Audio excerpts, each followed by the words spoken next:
नमस्कार, मी पंजाब डक. संपूर्ण महाराष्ट्रामध्ये 13 सप्टेंबर पासून ते 18 सप्टेंबरच्या दरम्यान दररोज वेगवेगळ्या भागात पाऊस पडणार आहे, म्हणून हे अंदाज लक्षात द्यायचा.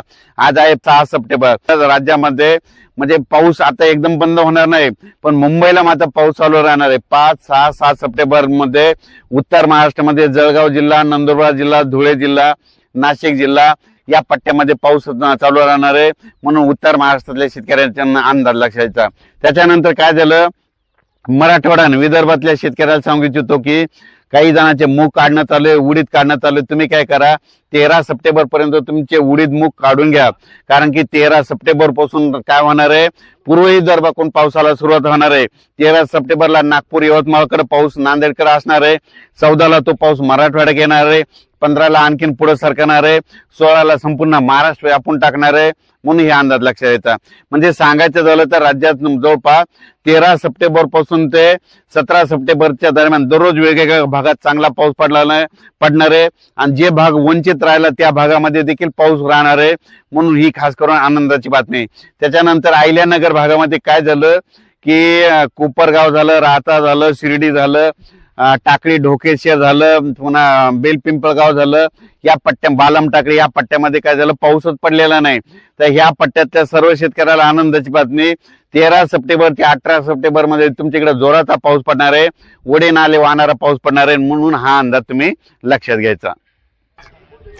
हा पाऊस तुम्हाला सांगायचं झालं तर नेमका कसा पडणार आहे, तर सुरुवातीला काय होणार आहे, 13 सप्टेंबरला म्हणजे इकडं तेलंगणाकडे पाऊस सुरू होणार आहे. 13 सप्टेंबरला तेलंगणा, नांदेड जिल्हा, त्याच्यानंतर यवतमाळ जिल्हा, चंद्रपूर जिल्हा ह्या पट्ट्यामध्ये पाऊस सुरू होणार. म्हणजे सांगायचं झालं तर 13 तारखेला पूर्व विदर्भाकडे पाऊस सुरू होणार आहे.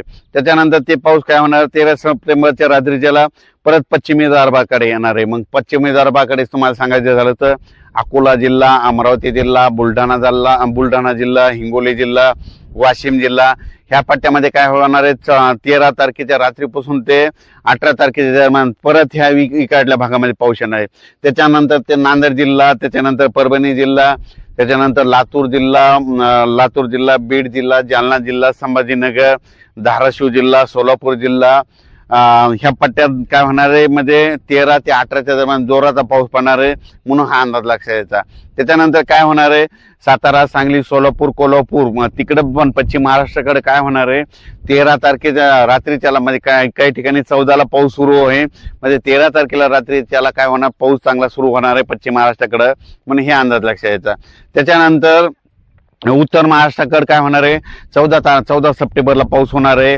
नंदुरबार जिल्हा, धुळे जिल्हा, जळगाव जिल्हा, नाशिक जिल्हा ह्या पट्ट्यामध्ये काय होणार, 14 ते 18च्या दरम्यान उत्तर महाराष्ट्राकडे देखील पाऊस पडणार आहे, म्हणून हा अंदाज लक्षात यायचा.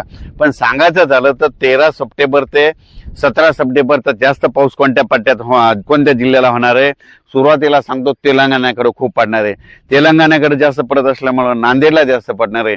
नांदेड कोण, त्याच्यानंतर काय होणार, नांदेडच्या बाजूला लातूर जिल्हा आहे, म्हणून लातूर जिल्ह्याला देखील जास्त पाऊस पडणार आहे.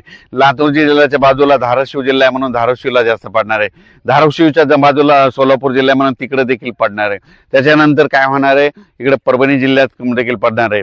हे पाऊस पुन्हा बीड जिल्ह्यात पडणार आहे. त्याच्यानंतर हे पाऊस अहिल्यानगर कडे जाणार आहे. त्याच्यानंतर जालना जिल्ह्यात देखील पडणार आहे.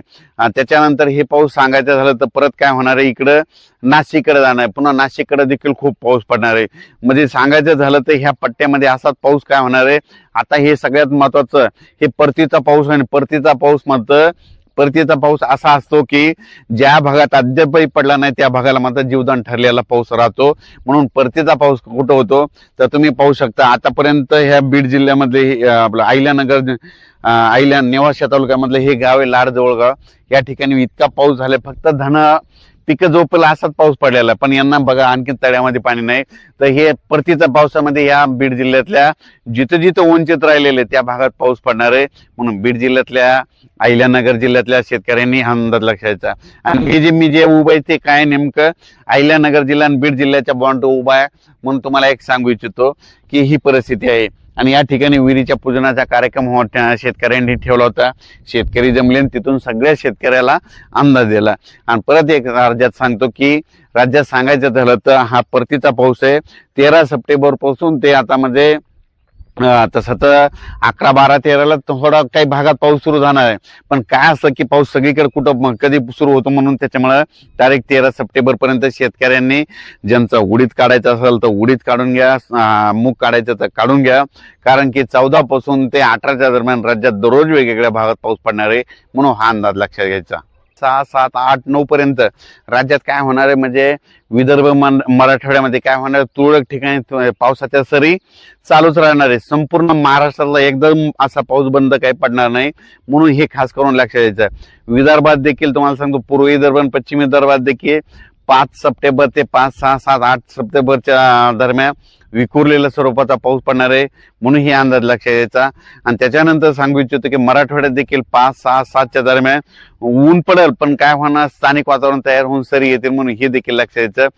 पण राज्यात मात्र 13 तारखेपर्यंत शेतकऱ्यांनी कामे करून घ्या. 13 सप्टेंबर नंतर राज्यात पुन्हा 14 पासून परतीचा पाऊस सुरू होणार आहे. परतीचा पाऊस राज्यभर धोधो पडणार आहे. परतीच्या पावसामध्ये हा निर्णायक पाऊस राहणार आहे कोणासाठी, की ज्या ठिकाणी अद्यापही पाऊस पडला नाही त्या ठिकाणी चांगला पाऊस राहणार आहे, म्हणून हा अंदाज सर्व शेतकऱ्यांनी लक्षात घ्यायचा. आणि सगळ्यांना विनंती आहे की हे पाऊस काय व्हायला, आता महाराष्ट्रभर इतका पाऊस पडला आणि काही ठिकाणी पाऊस कमी पडला, तर माझं म्हणणं आहे भविष्यामध्ये झाडं लावावं लागतील. जितकी झाडं लावली ना तितकं काय होतं, रिमझिम पाऊस पडतो. आणि तुम्ही पाहू शकता की या ठिकाणी देखील मग झाडं कोणती लावायचे, तर असे लावायचे की आपल्याला कामी येतील. ते आंब्याचे झाडं, सीताफळाचे झाडं, म्हणजे त्याच्यापासून आपलं काही उत्पन्न होऊन, आणि या ठिकाणी झाडं लावलेलं खूप चांगलं वाटलं, आणि या ठिकाणून खास करून शेतकऱ्याला अंदाज दिला. धन्यवाद.